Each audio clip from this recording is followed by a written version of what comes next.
ಸೊರ್ಗೋಗಿರೋರು, ಕೊರ್ಗಿರೋರು, ನೋವಲ್ಲಿರೋರು, ತೀರಾ ಕುಗ್ಗೋಗಿರೋರು ದರ್ಶನ್ ಅವರು. ಇವಳಿಗೇನು ಹಾಗಿಲ್ಲ.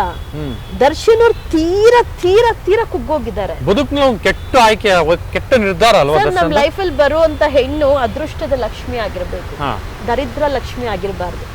ಹೆಣ್ಣು ಮಣ್ಣು ಹೊಣ್ಣು ಹೊಲ್ದು ಬಂದ್ರೆ ಒಳ್ಳೇದು, ಇಲ್ಲ ಅಂದ್ರೆ ಇಷ್ಟೇ. ಮನೆಯಲ್ಲಿ ಮಹಾಲಕ್ಷ್ಮಿ ಇರೋಗ ಯಾಕೆ ಬೇಕು?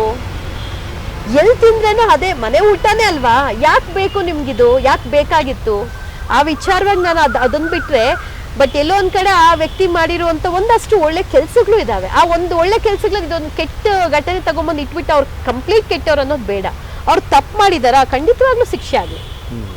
ತಪ್ಪು ಮಾಡಿಲ್ವಾ, ಇದ್ರಲ್ಲಿ ನಿರಪರಾಧಿಯಾಗಿ ಬಂದು ಅವ್ರ ಕುಟುಂಬ, ಹೆಂಡತಿ ಮಕ್ಕಳ ಜೊತೆ ಜೀವನ ಮಾಡ್ಲಿ. ಇವತ್ತು ಅವ್ರ ಜೊತೆ ನಿಂತಿರೋದು ಯಾರು ಸರ್? ಅವ್ರು ಕಟ್ಟಿರುವಂತ ಅಭಿಮಾನಿಗಳು ಬಳಗ ಅಲ್ವಾ? ಅವ್ರ ಶಕ್ತಿನೇ ಅವ್ರು ಇವಾಗ ನಾಳೆ ನಾಳಿದ್ದ ಏನೋ ಕೇಸಲ್ಲಿ ಹೊರಗಡೆ ಬರ್ತಾರೆ, ಎಲ್ಲಾರು ಬರ್ಬೇಕಂತ ಇದೆ, ಬರ್ತಾರೆ. ಆಗ ಅವ್ರನ್ನ ನೋಡಿದ್ರೆ ಅವ್ರಿಗೆ ಎಷ್ಟು ನೋವಾಗುತ್ತೆ. ಹೆಂಗಿದ್ದಿದ್ದು ಹೀರೋ